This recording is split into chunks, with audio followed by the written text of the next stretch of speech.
राधे राधे प्रिय भक्तों, आप सभी का हित भजन मार्ग चैनल पर बहुत बहुत स्वागत है। तो आज की कहानी है हर जीव में प्रभु का वास है। एक ब्राह्मण थे। वह श्री कृष्ण के परम भक्त थे और वह रोजाना प्रभु को भोग लगाने मंदिर जाया करते थे और बड़े भक्ति भाव से श्री कृष्ण की सेवा किया करते थे। परंतु उनकी पत्नी को यह सब बिल्कुल अच्छा नहीं लगता था। वह बहुत चिढ़ती रहती थी। उधर ब्राह्मण घर में जो कुछ भी नया होता, चाहे वह वस्त्र हो या कोई वस्तु अथवा भोजन, सभी पहले प्रभु को निवेदन करता, फिर वह उन्हें पाता। एक दिन घर में स्वादिष्ट लड्डू बने। फिर ब्राह्मण प्रभु को निवेदन करने मंदिर की ओर जाने लगे तो उनकी पत्नी ने चिढ़कर कहा कि पत्थर की मूर्ति भी कुछ खाती है क्या? अगर इतना ही है ना तो आज उनको बिना पवाए वापस मत आना।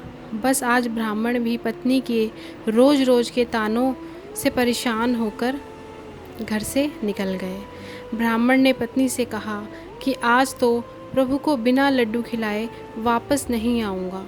तो बस क्या था, ब्राह्मण लड्डू लेकर प्रभु के सामने मंदिर में बैठ गया। सुबह से शाम हो गई पर श्री कृष्ण भोग लगाने नहीं आए और वहाँ वह ब्राह्मण कभी मक्खियों, कभी चींटियों, कभी कुत्ते को तो कभी भिखारी को लड्डू लेने से बचाने में ही लगा रहा और इस तरह से रात हो गई परंतु भगवान नहीं आए। हार कर उसने सारे लड्डू मंदिर के बाहर फेंक दिए और फिर क्या था, सभी चींटियों, मक्खियों और जो भिखारी थे सब ने वह खा लिए। घर आकर पत्नी के ताने सुनता हुआ सो गया।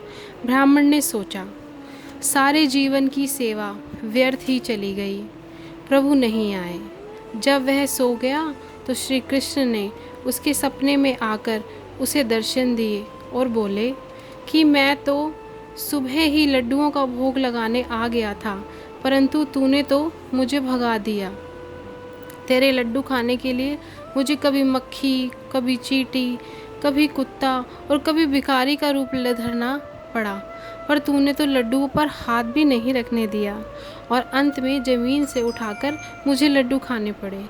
थोड़ी मिट्टी भी लग गई थी पर तेरे लड्डू बहुत स्वादिष्ट थे, मैंने खा लिए।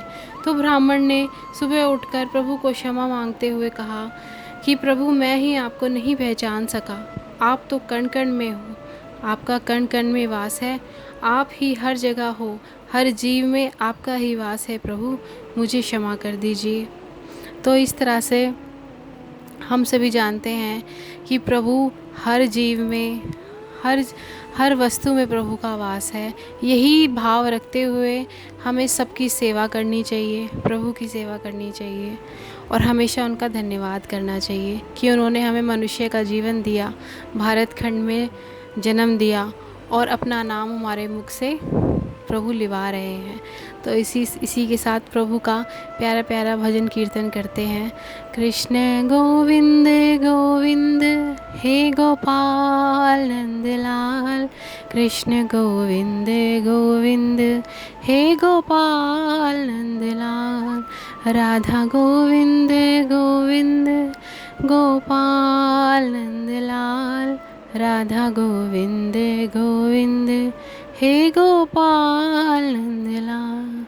आशा करती हूँ कि आप सभी स्वस्थ होंगे और अपने जीवन में प्रभु की भक्ति सेवा ज़रूर कर रहे होंगे, क्योंकि मनुष्य का सबसे प्रथम कर्तव्य आत्म कल्याण करना है और इसी जन्म में हो सके तो भक्ति भाव से अपने प्रभु से मिलना हो जाए तो बात ही क्या है। तो हमें इन सब का अभ्यास ज़रूर करना चाहिए और हमेशा प्रभु का धन्यवाद करना चाहिए, हमेशा उनको स्मरण करना चाहिए।